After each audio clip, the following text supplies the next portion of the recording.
Welcome to Indie Film Podcast. I'm Victoria. And I am Chuck. This week we're recording a brief message to inform our listeners that for the month of July, we will be taking a brief summer break.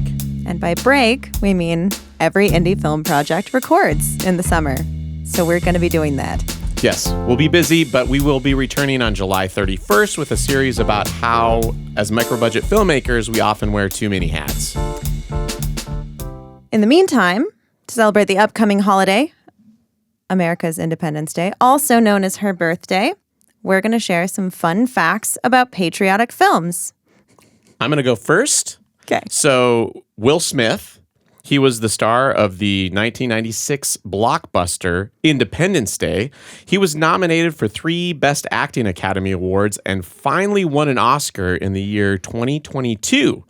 During that same award ceremony, host Chris Rock was assaulted by an audience member. You know, I actually watched that. That was the first and last time I ever watched the Oscars. Oh, right on. Yeah. I did not see that one live, and I don't usually watch the Oscars because I think they're kind of pretentious. Another thing I want to mention to our listeners is there's construction going on outside my house. So if you hear some weird sounds, that's what that is. It's summertime and yard work is happening. Mm-hmm. We have no other answers for you. We could have thrown in an establishing shot. Yeah, that would have helped. To show you all the yard work that's happening, though. Yeah, trees getting chopped down very nearby. So if you hear that, sorry about that, but I'll try to fix it in post because that's what we do sometimes. Anyway, I think we were talking about Will Smith. Yes, continue along the Will Smith subject. Before Will Smith lost some of his 4th of July darling status, as some people would call it, that title actually went to Tom Cruise. Ooh. Yeah, not just because of his role in Top Gun. Yes. Very, very patriotic film. Fair. And a 4th of July staple at most people's houses. Yes. He was actually nominated for an Oscar for the very first time for his role in Born on the 4th of July in 1989. Wow, that was a while ago. Yeah, but that was his first Oscar nomination, and he's never actually won an Oscar. Dang. Which I think proves that a whole lot of money can buy you a lot in the Church of Scientology, but not so much for the Academy. Oh, you can't pay them off, I guess. I bet you can, just maybe not with money. Right on. Well, let's talk about Marvel icon Captain America. He has had 4 feature films in the Marvel Cinematic Universe, also abbreviated MCU. Unfortunately, none of the 4 Captain America films were abbreviated. So mean. Do you even know Steve Rogers' birthday? Is it July 4th? Yes, it is. Oh, okay. Well, that's kind of coincidental. Yeah. I'm sure the writers of the comic had no thoughts on that when they gave it to him. Oh, I didn't know that was the name of Captain America's alter ego. I thought that was the name of the actor that played Captain America. No, that would be Chris Evans. I'm just not a fan of Captain America at all. I love Captain America. Or Chris Evans, apparently. I love Chris Evans, too. Yeah. I loved him as the Human Torch, even. He was delightful. But I also enjoy when things explode. But that's for later this episode when we get to Pyrotechnics. Nice. So I do think it's time that we chat real numbers because everyone on the internet loves it when we give really specific numbers. And I personally cannot wait to be on record saying a specific fact and then immediately have internet trolls tell me how wrong I am. Trolls are fun. I'm pretty stoked on it. So I thought it would be worth sharing. The highest grossing movie with a 4th of July opening weekend goes to, and this one I didn't see coming, Minions, Minions. The Rise of Gru. Classic. $123 million in 2022. Nice. Yeah, that was ridiculously impressive. I do think it was kind of boosted by the fact that it was July 1st was Friday, was its technical opening day. Okay. But then because Monday was July 4th and was the holiday, it technically gave it a 4-day opening weekend. So that kind of boosted the numbers. 4th of July is apparently always a box office top 5. Oh, okay. I didn't know that either. But I think that having those 4 days kind of boosted it a little bit, maybe cheating the numbers just slightly. But technically, it has the record. Other popular contenders, War of the Worlds, Transformers Dark Side of the Moon, Spider-Man 2, shout out and love to Toby forever, and Tobey Maguire. I believe. Most famous bad actor in Hollywood. So mean to Tobey Maguire. Just saying. So I think technically the highest grossing film ever on a single 4th of July day, unfortunately, does go to Transformers: Dark of the Moon. But I refuse to give that film credit for anything because it's terrible. Right on. Let's talk about Michael Bay. Actually, so 4th of July, I'm guessing, you can correct me if I'm wrong on the internet. They will. I'm guessing that 4th of July weekend is huge box office draw historically because theaters were one of the few places to have air conditioning when they were early adopters of air conditioning. So in the summertime, a lot of people would go cool off in the movie theater. And I think that just kind of started a trend. And I think it makes sense that a kid's movie, or at least a PG-13 rating on a movie, would continue to excel because it's summer break. The kids are going to have it off. So you can go do something as a family. I haven't seen that Minions movie. I think I watched the first one and I didn't care for it. But let's get back to Michael Bay. Oh, right. I want to get back to Michael Bay because Michael Bay's 2001 film, Pearl Harbor, was riddled with historical inaccuracies, such as using the incorrect planes for flashbacks to the 1920s, actors smoking Marlboro Lights 3 decades prior to their release, substituting Korean war vehicles for Jeeps, inaccurate paint on warships. Not warships. Warships. I mean, both when the paint's that wrong. Yeah, exactly. The list goes on and on.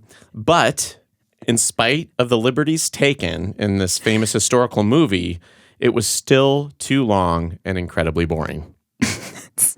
The best insight for that movie. Yeah.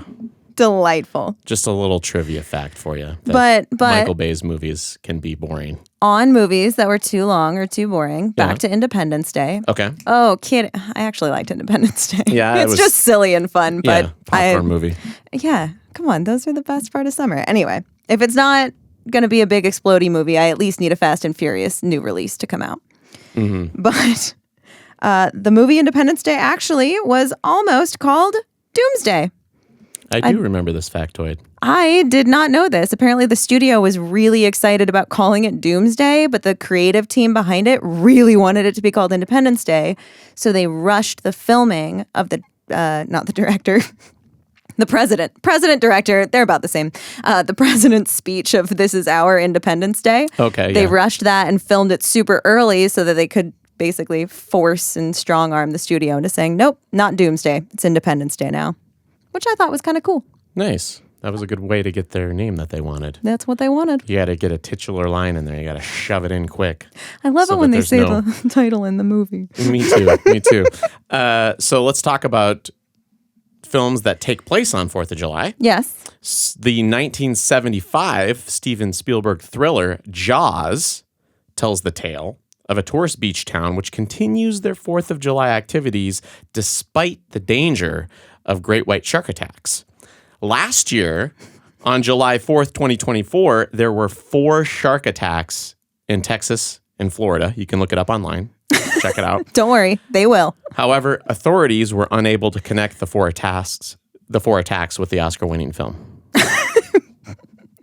So there was no connection between Jaws and I wonder if it's 4 like shark attacks. Is that a correlation or a causation thing, though? Right? Like, was it because it was the 4th of July and the sharks were angrier? Or was it because it was the 4th of July, so more people were there, so the odds of an attack went up? They were all swimming around on the beach, probably. I don't know. I don't know. So there were 4 attacks last year on 4th of July. So be careful out there if you're near large bodies of water on 4th of July. Just keep yourself safe. Keep yourself safe, but also remember, shark attacks are not actually that common. More people die in selfie-related accidents than shark attacks every year. How many people die in selfie-related shark attacks? When the shark is trying to take a selfie and you get in its way, because I assume their egos would not handle that well. I don't know. I don't follow very many sharks on social media, so I don't know what the statistics are there. We should start.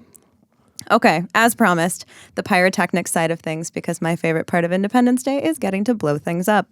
Of course it is. Nice. So I think some mentions of fireworks and their appearances in film is very important. So I would like to cover 3 big items. First, the first appearance of fireworks in film. Okay. Which the internet did not provide me detailed answers on, so I'm a little upset about it, but it's fine. The probably first one is the fireworks display It's an 1899 film from James Williamson. Okay. So supposedly this exists. It was an experimental short, and it was just him messing around with ways to capture fireworks on film. Okay. And then going in, doing some hand painting on the film itself to actually get some color in there, and just him playing around and having fun with it. And I think that's really cool. I could only find one source that said this exists and it's real. Okay, so we don't know for sure. 1899, though, is probably the first time fireworks were filmed. Probably, but if not, it would be the 1905 French short by a director that I am not going to butcher their name. I'm so sorry. I will not do that. Okay. It starts with an M. Right on. That's Close enough. Just like a French director M. Malay? You know, I'm not going to try. What's the name of the film? The film is called Unexpected Fireworks in English, because once again, I'm not going to embarrass myself by trying to say that in French. Okay. Where is it streaming? I don't think it is. Oh, okay. The whole plot of the film is just these two guys running around lighting off unexpected fireworks near this sleeping drunkard. Oh, nice. Which is both Shakespearean and poetic and ridiculous, and just strikes me as amazing film. It tells me that humankind hasn't changed. That's 1905 versus when was the last Jackass movie released? Oh, that was just a couple years ago, I think. Things haven't changed. No. So this was the original Jackass. Yeah. So that's possibly the first appearance of fireworks in film. Okay. I think that there are two other important moments to mention. One, Sandlot, 1993. Classic movie. Very classic movie. Everybody loves Sandlot. But that fireworks overhead, they're playing baseball on the 4th of July underneath, that is the most American, iconic, patriotic moment I think that exists in film. It was, I do remember watching that as a kid and being like, oh, I could imagine myself in my own baseball field behind my yard. Exactly. Playing with the fireworks going off, imagining I was an MLB player. Exactly. It's perfect. It's beautiful. And then, of course, the very first time that fireworks were ever used to represent sexual tension, which we still do in movies today, but the first time that it happened was the 1955 I don't want to be wrong, 1955 Hitchcock film To Catch a Thief. Okay. During the kiss between Cary Grant and Grace Kelly. So they kissed, and then they literally played fireworks on screen to show that they were experiencing the feeling of seeing fireworks. Obviously. What would there was no double entendre. There was not. Obviously. So the explosive fireworks didn't have any other meaning. I'm sure they didn't. Okay. And I'm sure they don't in films now. Oh, good to know. Good to know. I'm sure there's nothing to read between the lines. Take it at face value. Yep. All right. Well, shall we have a succinct farewell until we see everybody at the end of the month again? I think that sounds good. Excellent. Well, goodbye. Bye.